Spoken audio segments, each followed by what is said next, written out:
با دست آوردن درآمد مفت، واریز ساختن ضرری جدی به اقتصادیات یکی از سمت‌های فعالیت جنایتکارانه گروه‌ها و اشخاص علاهیده است که می‌توانند تأثیر منفی خود را به ساحه‌های گوناگون خواجگی خلق مملکت رساند. در نتیجه سنجش ویژه دایر به ریوه خدمترسانی استحصالی مشروبات اسپریتی و به خطر محصولات از طرف کمیسیون با صلاحیت از حساب متخصصان کمیته انداز، پروکراتورای گنرالی، کمیته دولتی امنیت ملی جمهوری تاجیکستان، اجنسی استانداردیزاسیا، سرتیفیکاسیا، مترولوژیا و نظارت سودای نزد حکومت جمهوری تاجیکستان گذرانیده شد. معین کرده شد که در انبارخانه نگهداری و مغازه‌های فروش مشروبات‌های اسپریتی رقم 1 واقع در سروغ شهر دوشنبه، کوچه نظرشویف بنا 149 و کارخانه سرز واقع در سروغ شهر دوشنبه، خیابان رودکی بنای رقم 5 و مقدار 700 دانه مشروبات اسپریتی به صفت به سلامتی انسان خطرناک دریافت و مصادره کرده شد.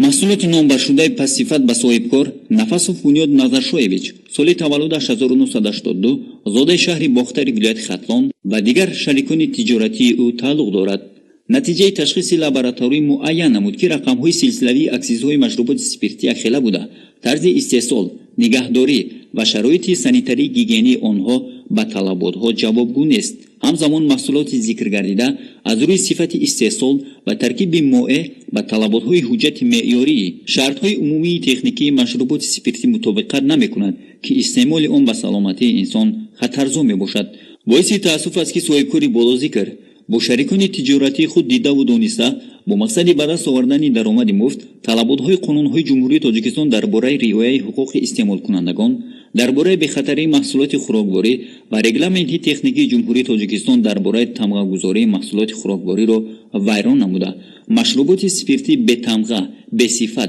و به سلامتی انسان خطرناک را استحصال نموده و فروش برآوردند. در ادامه تحقیق من بعد قضیه مذکور معین کرده شد که صاحبکار نفسوف بنیاد مقصد داشته است که برای رویپوش کردن عمل جنایتی خود به کارمندان حفظ حقوق به مقدار 3000 سومانی رشوه دهد، اما به مقصد ناپاکش رسیدن نتوانست. 29 می سال 2018 در نتیجه گذراندن چهاربینی مشترک اپراتیوی جستجویی کارمندان کمیته دولتی امنیت ملی جمهوری تاجیکستان و پروکراتورای گنرالی جمهوری تاجیکستان، شهروند نفسوف بنیاد هنگام پیشنهاد نمودن رشوه در حجم 3000 سومانی دستگیر کرده شد. نسبت نفسوف بنیاد با دسترسی ماده‌های 32 قسم 3 320 قسم 1 کدکس جنایتی جمهوری تاجیکستان پرونده جنایتی آغاز گردیده تفتیش پیشکی ادامه دارد. متاسفانه اشخاص علاهیده در پی به دست آوردن درآمد مفت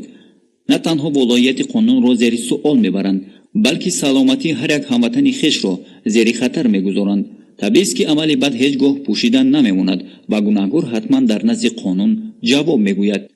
دعوا بسته به سنجش و چاره‌بینی‌های ترغیباتی و فهماندهی متخصصان اجنسی استانداردیزاسیا، سرتیفیکاسیا، مترولوژیا و نظارت سودای نزد حکومت جمهوری تاجیکستان در مرکزهای سودا، سیخ‌های استحصالی، نقطه‌های فروش و بازارها کمبودی و نارسایی‌های وجود دارند که اصلاح آنها پیش از همه به مسئولیت و انسان دوستی، حلالکاری صاحبکاران و فروشندگان و استحصال کنندگان و مسئولان بازارها وابستگی کلان دارد.